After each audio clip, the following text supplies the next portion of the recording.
I want to talk, Tony, about this White House job offers. Yeah. This perceptual oops, I think, that the Obama administration engaged in. Basically, you know, see, Obama came from the Senate.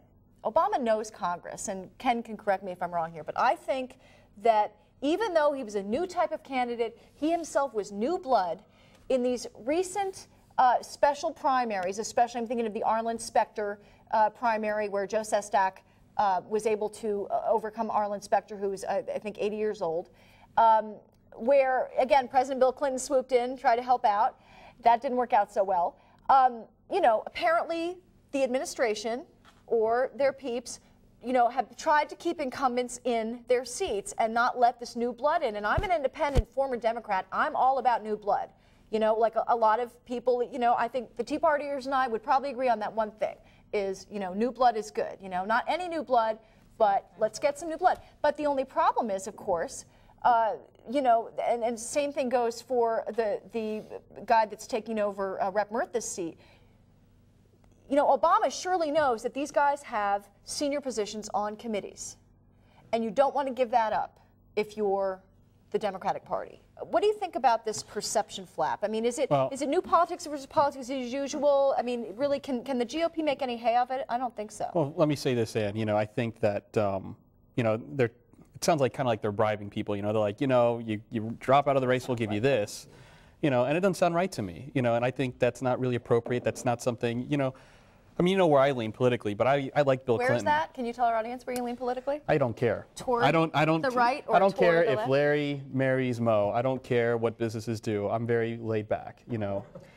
That's just the way I am. Libertarian. So, yeah, whatever. I'm a bit Democrat, a bit Republican, you know. I just you know, let people be the way You're they a dim are. sum. You're a political dim sum.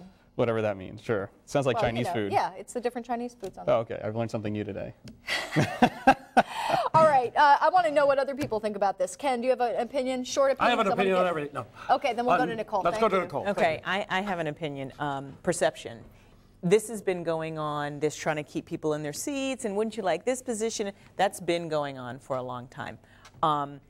The fact that it's been made public, of course, that hurts your perception because Tony hears it and I hear it. It's fresh for the first time and say, why are you bribing people?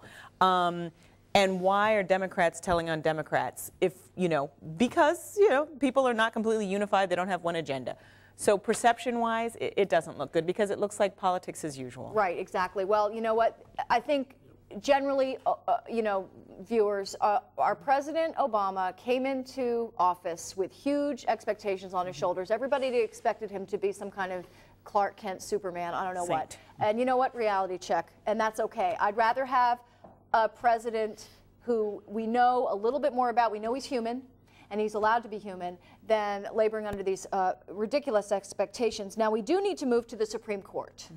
The Supreme Court's conservative branch made a decision last week and against the objections of Sonia Sotomayor and also Justice Stevens, but with the support of Elena Kagan, apparently, who Obama is trying to have on the court next, that in order to invoke your right to remain silent, you have to say, I invoke my right to remain silent. You can't just sit there and be silent and have it be understood that you've invoked your right to remain silent.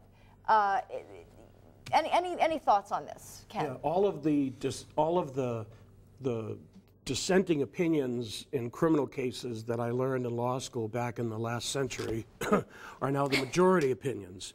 They keep chipping away at the rights of the accused, not the rights of criminals, the rights of accused. And in places like Arizona, where you can get arrested for driving while brown, you know, it's not going to be a pretty sight. Yeah, because they can keep interrogating you until you crack, which is what happened in this case. Yeah. And the guy said, well, I was remaining silent because it was my right, but he didn't say I reserve the right to remain silent. And what they compare it to is they say, if you want to have a lawyer, you have to say that. But this is just a weird thing where you are remaining silent, and the whole concept is, well, silence means you're not consenting. Yeah, my first thought on that was if somebody stops me and says, you have the right to remain silent, then I can remain silent and not think that I have to go that extra step further.